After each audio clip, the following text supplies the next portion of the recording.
We are incredibly fortunate to have Ms. Siphokhazi Jonas come to speak to us today. She's an esteemed poet, actor, writer, and playwright, and she was the 2016 runner-up for the Soul Plucky European Union Award. She's also received a Best Short Film Award from SAFTA for her role as a co-producer in #We Are Dying Here. So can we please give a warm welcome to Ms. Siphokhazi Jonas.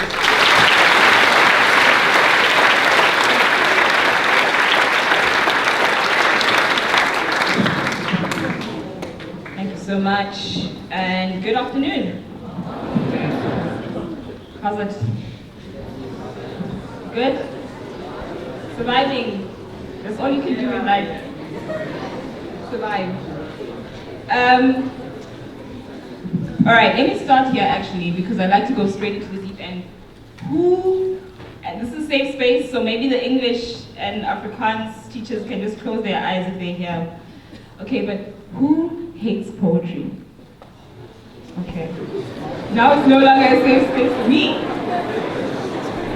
Alright, thank you so much. Who doesn't really like it? But nah, it's alright. Okay. Alright.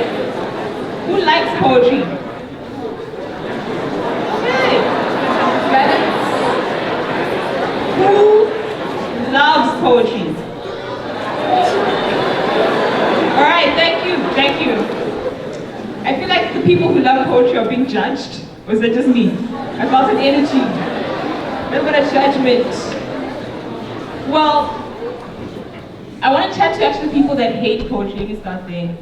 Or who hate it, don't like it, kind of like, why? What don't you like about it? Or what's...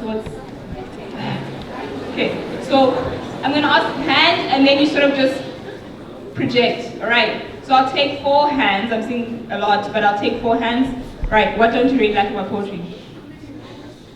Too many rules. Fair, very fair. Oh, confusing to write. Okay, got a hand here.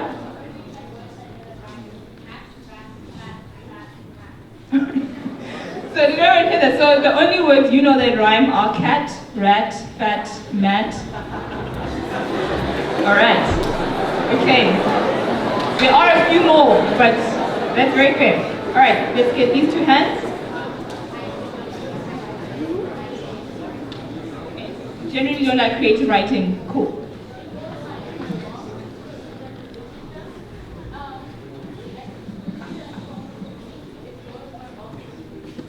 Alright, lowers your mark for English. My condolences, I'm so sorry. Alright, so we're doing literature, right? I'm going to take these 2 hands with their hand in the back about why we don't really like poetry. Okay, so you all love poetry up there. Is it safe? No, okay. There's a hand there. Alright, it's harder to express feelings when you write a poem. Alright, there's a hand there. It's not straightforward. It's not straightforward. Okay. Completely unrelated, by the way, poetry is how I make my living. Right? So I'm kidding. I really am, it's like I said, safe space. There are many reasons to find challenges with poetry, but I'm not here to state the case for poetry. I'm here to talk about something else, and I'll get to that shortly. But sad news is I'm going to read some poems. But you can also ask me some questions afterwards, okay? If anything is unclear. So let me start here, because my hope is that you'll have a sense that poetry is a lot more open and interesting than one might think. Okay, let me start here. White people's things and other translations. Izinto zabelungu. When assisting a pensioner to withdraw their grant. Izinto zabelungu when updating software. Niyakuzela isibulale singazi is our elders' way of saying technology finds creative ways to make them obsolete. Izinto zabelungu when the TV loses its signal and we video call from another city to fix it. Izinto zabelungu when it's time to set anything up online. When convenience is no longer net blancas, but manuals are still written for native English speakers, and I'm a Model C. in a country with a feast of languages. The first time I see a white woman as a cleaner, I'm 27, at Heathrow, and ashamed of my surprise. This doesn't look right. Never questioned why a body more like mine is mannequin for maid costume back home. I pack the image in my carry-on to translate with my parents when I return. Let me read you another one. And while I do, I want you to think about whether there are things we cannot write about, there are things we cannot say, or things that we feel that literature has no space for. Does anyone like ginger beer? Oh, okay. Nice. Has anyone ever seen someone make ginger beer? Okay, so you. All right, there's some people up there. All right. Just to quickly explain, ginger beer is a very, very refreshing drink. It's really just fermented ginger and sugar and water and yeast and cream of tartar and bicarbonate. Okay, you can just Google the ingredients. But it is delicious, but you need to strain out the granules of ginger when you make it. Okay, otherwise you'll choke. So this poem, and if you read your email, you probably would have seen it already, right? But I'm going to read it for you. Straining cloth. After crucifying ubuXhosa bam, wounds dressed in school uniform, tongue bound for 6 hours to avoid detection and detention, then migrating home by bus to hydrate with ginger beer. I wish I'd asked the ground ginger, dredged through a straining cloth, how it felt to surrender the flavor of its body to a drink then be discarded. Wars are won and lost with bodies. In former white schools, we were Thonia's bones securing victory for Athens, breaking the architect of apartheid's curse of Bantu education in exchange for new accents, to finesse our way into white economy. Had I foreseen my excavation, a heap of ex-miners and domestic workers eroded to silicosis and arthritis, black employees code switching daily, wounds dressed in traditional costume on Heritage Day, I would have been less annoyed by traces of ginger escaping a straining cloth to lurk at the bottom of my glass and in my throat. So I have a book, in case it wasn't clear. I have a book, and it took about 22 years. Oh yes, my dream for this book is older than all y'all, by the way. It took 22 years to move from my desire to publish, to actually hold a book in my hands. I started writing, how many of you are 14? 14, 15, all right. That is when I started writing poetry. I started writing poetry when I was 14 in high school, and by the time I got to grade 11, I had this dream to become a poet, to become a published poet. In fact, I would have written fiction, short story, anything. I just had this dream. But it took me 22 years, not to write the book, but to actually believe that I was worthy of being able to publish one. Dreams are really strange things because of how they bring to the fore what we believe about ourselves, what we think we're capable of, what we think we're worthy of, what we're not capable of, what we're not worthy of. The journey to this book, I'll just give you a brief rundown and you'll see how it ties together. So I went to school at a time when South Africa had just started becoming a democracy. So in the early 90s is when I was in primary school. Now at the time, as I say in this poem, I speak about a tongue bound. When I was in school, we weren't allowed to speak our mother tongues, your indigenous tongue. So we weren't allowed to speak isiXhosa on school grounds, on pain of detention. If you were found to be speaking your home language on school grounds, you would be sent to detention. I'm sure you've seen some stories, there are questions around hair, which kind of hair is appropriate or not appropriate. In this strange, strange time in South Africa, which was shifting between apartheid into democracy, the country sort of felt anxious and nervous in trying to figure out who belonged where. And our parents would experience Bantu education. I'm hoping you're learning about it, you've learned about it in history. Bantu education, anyone? Familiarity? All right, I'm seeing some nods, some. All right, quick rundown. Bantu education, the way that education ran in South Africa, there was a division between the different races. People would get different kinds of education, to go to different kinds of school, and actually be divided, so that hence there were black schools, white schools, colored schools, and so on. And the education was inferior, because people were only meant to be trained to do certain jobs. So if you expected someone to be, I don't know, to herd goats, and you're just expecting them to run errands, you don't really want to educate them at a certain level, right? Well, that was the thinking at least. And so our parents moved from Bantu education into what would then be Model C education. When that became available, they were like, yo, mtanam, phakathi inside, you must go. You must go and get better education, better life, right? Because, we know education will hopefully open some doors for you. But a strange thing would happen. Because in order to gain this new life, to gain this new education, I have to leave some things behind. And those things were language. Those things were culture.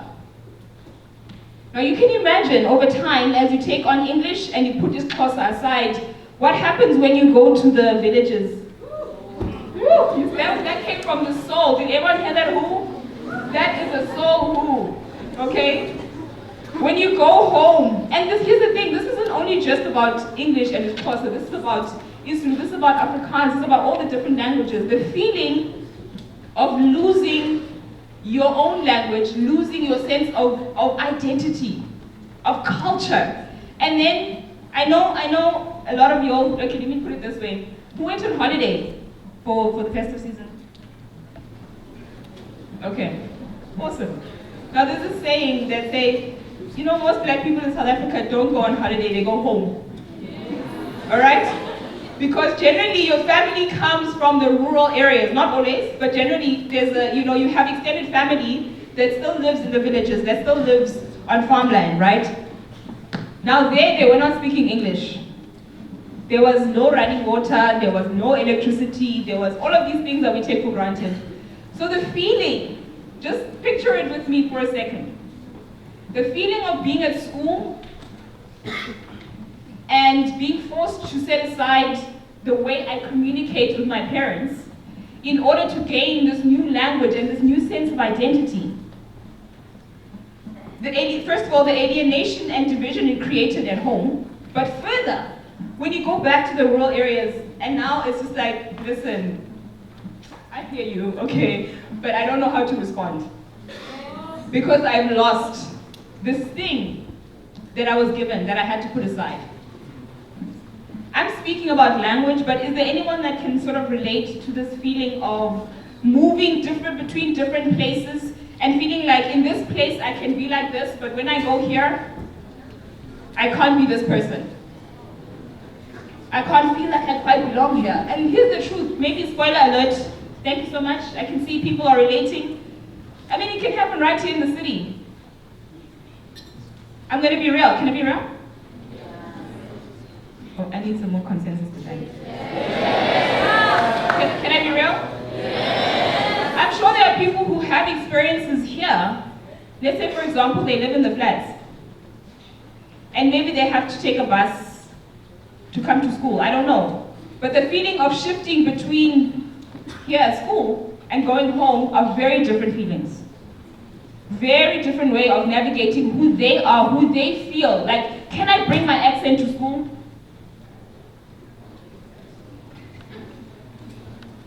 That feeling, right? So this became a foundational, very important experience in my life, which really led to a lot of the work I write. I'm going to read a couple more poems, but I thought it was only about our experience of apartheid and belonging to that specific time, but it turns out not, that most people don't know who they are, and this is a spoiler alert. I'm almost 40 now. No one knows what they're doing. No one really knows who they are. We're all still trying to figure it out. There's no end point to really knowing. We grow, we evolve, we try and learn, we figure out. So have grace for yourselves. Okay? Take it easy on yourselves. Whatever struggles you're having around identity, trust me, it doesn't get a lot easier as you get older. So let me read you another poem that speaks to exactly what I just said now. And then I'll tell you a little more of why this took 20 years. This talk won't take 20 years. But by the end, I'd like some questions and thoughts that you may have. All right?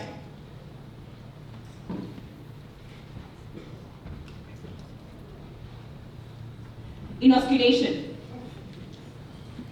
So let me quickly tell you about inoculation. Sometimes, I don't know if you've seen, sometimes when trees really go close to each other and they rub together and it strips the bark. In that place where they grow together, they start joining all of the fibers and everything, and the two trees become as one and they start sharing water and food and so on. Okay, that process is called inoculation. Are we still together? Yes. Okay. Yes. I wanted to write about my people making peace when love chafes into a lesion, burning impepo to smudge a space open, a circle of neighbors sipping umqomoti from the same gourd, spilling animal blood to restore ties between the departed and those who remain. But the ritual of gathering which our parents chose is in the grape juice blood of Jesus, imbibed out of a shot glass. To perform an Africanness on the page, to persuade your eye away from this calamity, children who are defanged to accommodate a colonial tongue are reduced to a mouthful of dentures, reciting clan names to camouflage the disruption in conversation with extended family who smirk at the prosthesis of English. Now, if I am to yield something authentic, a proverb, an idiom, a description of tradition, I scavenge the dropped fruit fermenting at the base of Google's omniscience. In the days after Utamkulu left us, I watched Otatomncinci unfasten the skin of a sheep with a knife from jaw to tail, in the same backyard where we shot marbles, leaving enough room behind the violence of the blade for Utanzi to plunge a fist against the fat and flesh and separate the fur. I am an incomplete slaughter, alive and naked. All my cultures reconcile me to myself through bleeding figures. So now I compose imibongo with split tongue, umtendeleko omcha, foraging through family history with mother and father for things I can translate into poems. We dispel the shame of loss when we are a forest of trees exposed and grafting at the point of abrasion, willing to turn our vulnerability towards each other. I think this last line is a key thing that I want to share about being able to turn vulnerability towards each other. Writing this book was that effort for me, to say, hey, this is the experience that I've had in the South African education system. I don't know what your experience is right now. I'm sure there are many changes. But this is the experience that I've had. This is how this experience has shaped how I move in the world. Because if you don't know who you are, if you don't know where you come from, if you're struggling between cultures, you're struggling between languages, you're figuring out sexuality, all of these things, they have an influence on how you move in the world. They have an influence on how you connect to the people in your life, in your classroom, with your teachers, all of these things. So this turning of vulnerability towards each other is an opportunity to create space for imperfection. And one of the things that I did in this book, which again took how long? You know when you say it? It sounds long. book, I'm sure you've heard some phrases in its Xhosa, right? You've heard some words in its Xhosa. It's also a mix between poetry and Intsomi. Who knows Intsomi? Okay. Who can describe Intsomi for us? I like that someone else is pointing. Can you describe? Yeah. Okay, all right. Just have a moment, please.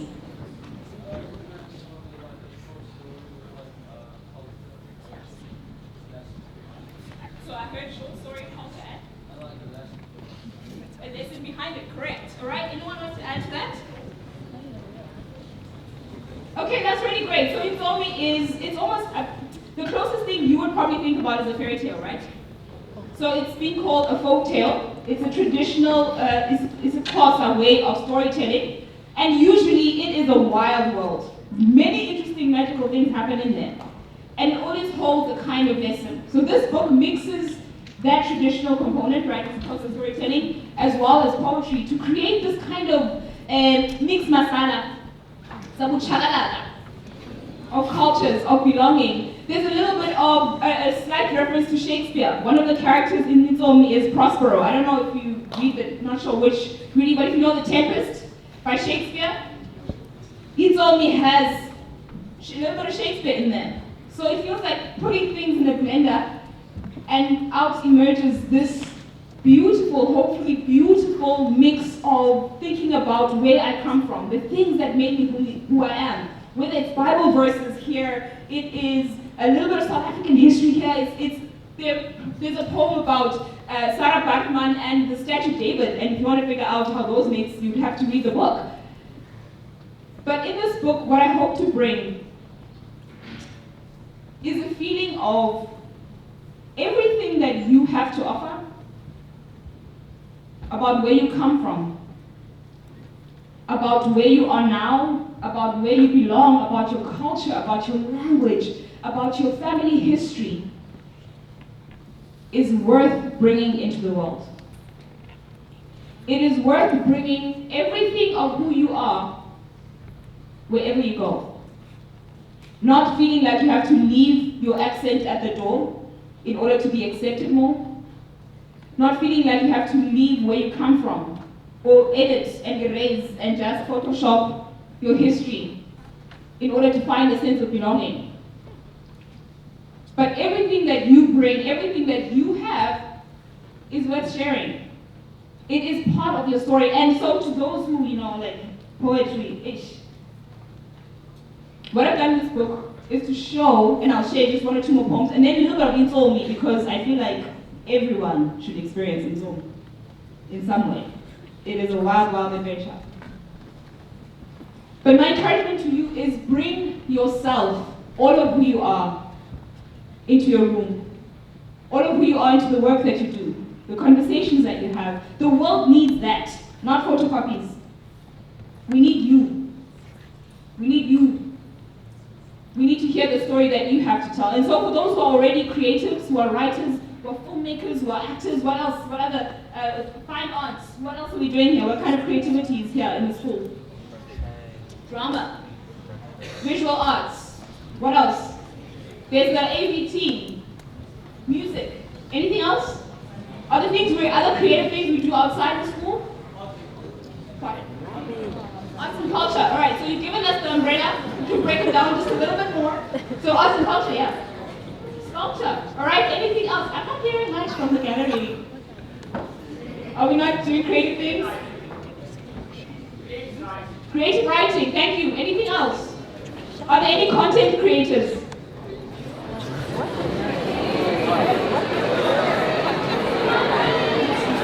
Interesting. Pottery, anything else? Right, we've got photography, thank you. All right, any last ones that really make it? Yes? Songwriting? Crocheting, that's really awesome. Any sports people that do, yes? Animation, that's so awesome. Okay, dots, awesome. Right. Fashion, design. That's what you should say, eh? Designer. Alright, anything else? Yes, there's a hand up here. Graphic design, there's hands up there. Bodybuilder. Alright, that's creative. That is building. That's construction. Body construction. Alright, there's a hand up there. Alright, hold on, sorry, alright? Can you give space to make sure that everyone's voice is heard? Singing, right. Engineering. These are all creative things that you bring into the world. Songwriting, you know what? I just want to say, if the teachers are here, I mean, I'm seeing opportunities for collaboration here.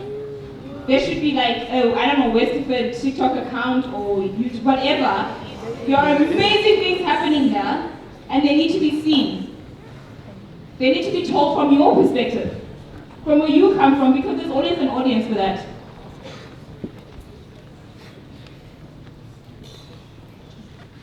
Is this resonating? Is this landing? Because I know if I can dig very much far back into the archives of however long ago I was in high school, this feeling of uncertainty, of whether a dream is possible, of whether what you desire to bring into the world is worthy, whether there are people that want to listen to what you have to say, to sing, to paint, to build. When I went to UCT,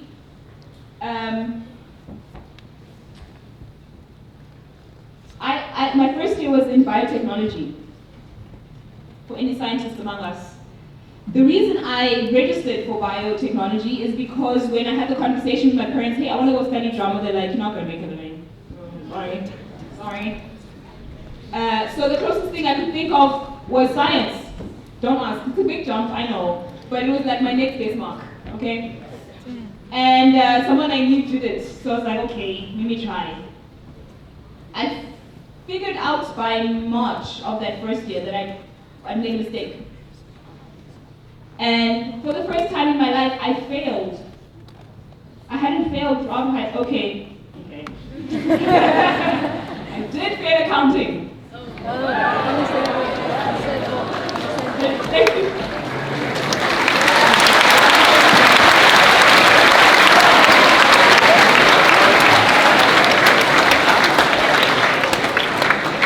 Apologies to those that inclined, which is also why I have an accountant, because I can't do it.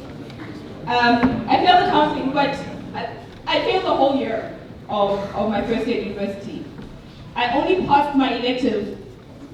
I had one elective, and that elective was English. It feels like a sign, right? It's like, ma'am, I think maybe this is not for you. So I failed that year to the point of being academically excluded.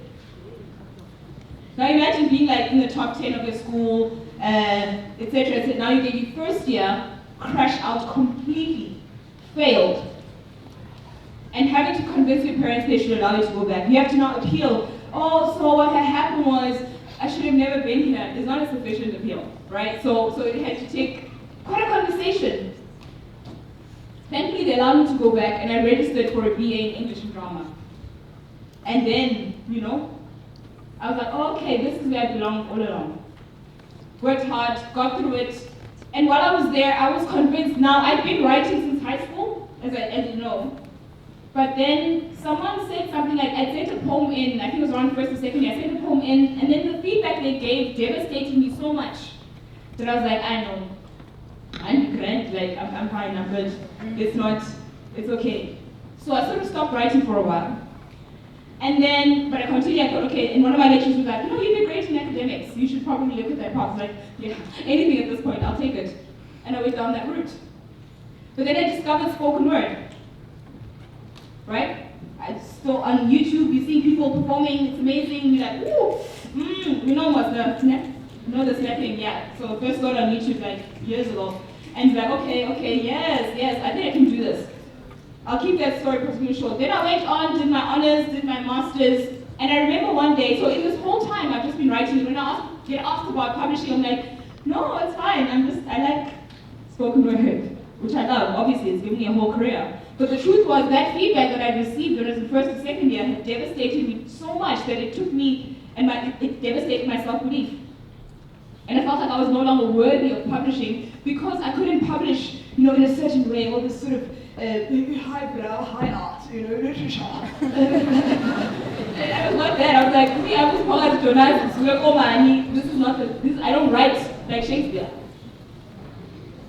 And I got to my master's, and I remember the year after, in fact, I was busy applying for my PhD. And when was that moment? I don't know why I'm doing this. I think I'm doing it because I'm supposed to do it. Like, it feels like a natural next step. I'm told this is the step 1, 2, 3, 4. Long story short, I decided at the end of that, towards the end of that year, that I stopped that application, and I said, I'm going to leave my career path and go into, because I've been performing but not really taking it seriously. This is 2017, when I decided I'm going to have a full-time career as an artist. It is challenging, I want to be honest. It can be very challenging. But I was very fortunate to have incredible people support me and be able to work with me. But I also told myself, I'm not going to wait. I'm not going to wait for someone to cast me in a play. I'm going to write my own plays. So that's why I ask people that do creative things to show themselves, because if you have the creativity, you already have a way to make something of it in the world. All right? I was like, I'm going to start. We did a little concert in my friend's backyard, a little house concert. Then we did a play in a theater. Then we did a play in a warehouse.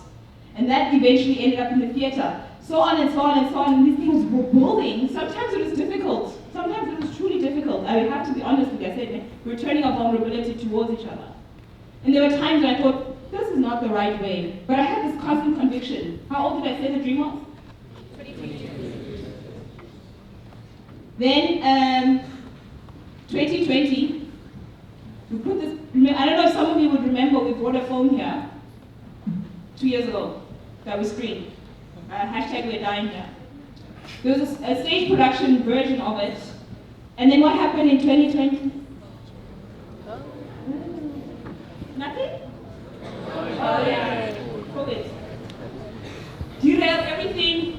I'll keep it short from here. We went into film eventually. But in 2023, we had a conversation with Penguin Random House, the little penguin. And they don't publish poetry. They'd only ever published one collection before. So my manager and I sat in the room, imagine the goal, the gumption, to know they don't publish. In fact, on their website they said, don't submit poetry. And we're like, oh, okay. So what happened was, we want to submit poetry. And I remember sitting in the room, and as we're telling the story of my entire life, my career, where I come from, how I got to where I was, the publisher said, I'd like to publish you. He didn't say the poems really. This is a secret now, don't. But he said, I want to publish you. And that's a moment when I realized, this is in December 2023. I realized what I had to offer, the life that I lived, was worthy of putting out in the world. And everything I'd been afraid of, thinking I'm not going to meet a certain standard, a certain whatever, it's everything put together that made it possible for me to hold this book. So whatever you have going on, I'm going to read one more poem. I don't think we'll have time for Izomi, but I'd like some questions, just 2 or 3 questions. I just want to let you know everything that you have to offer, everything about where you come from, everything about your language, everything about your history, everything about your aspirations is what makes your story. And that's the authenticity that the world wants to hear. So don't hold back, ne? Don't hold back. Ne?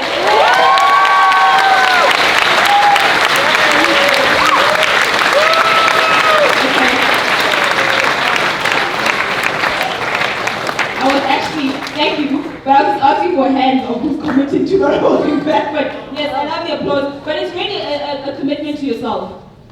That when you're writing essays, when you're writing all of these things, everything, the work that you're bringing into this school, into these classrooms, you'll bring all of who you are. I'm going to read this short poem and then any 1 or 2 questions, and then we'll wrap with Wildfire. So basically okay, let me read it. My sister is an arsonist. Says fire is a language for healing and fills our house with smoke.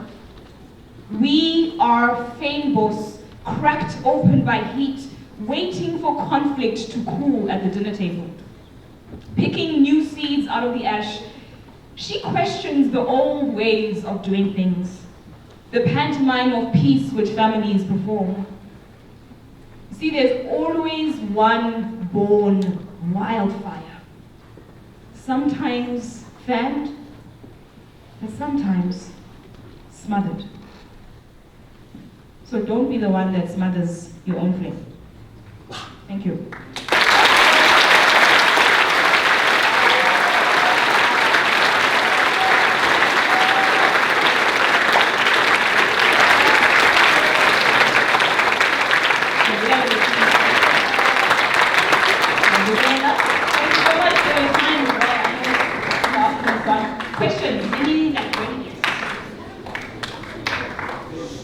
So the question is, where can the book be purchased? I have a couple of copies available here, but they're also available at Exclusive Books, Bargain Books, everywhere, really. They are available, but we can also talk to Mr. Anderson to see if you're not able to get it today, how we can actually bring you some copies as well.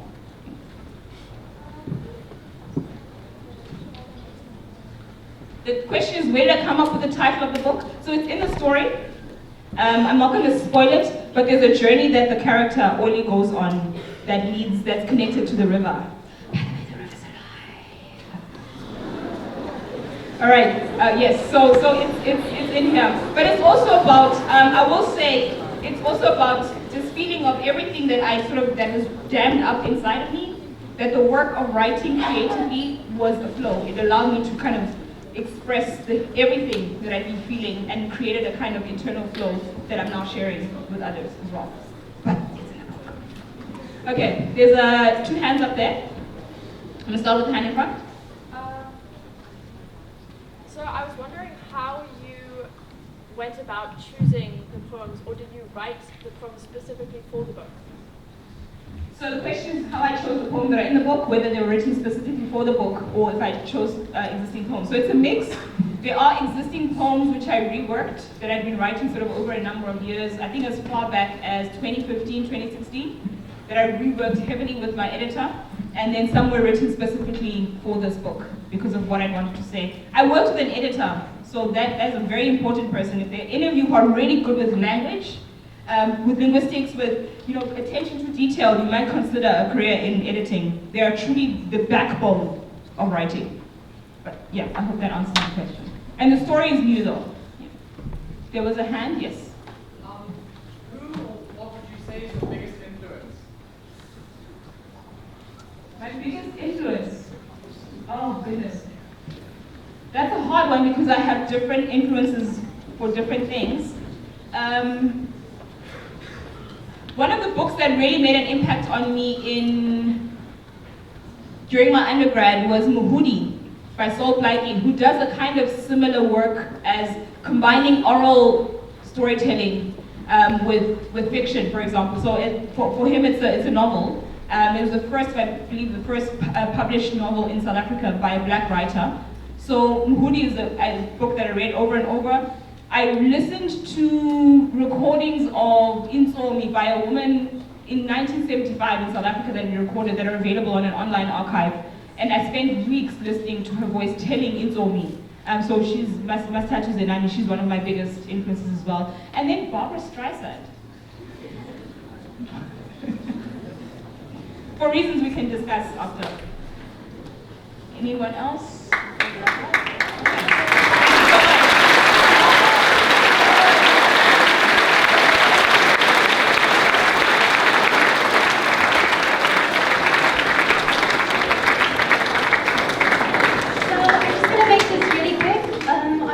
of Westford, thank you so much for coming today to Siphokhazi, Jonas.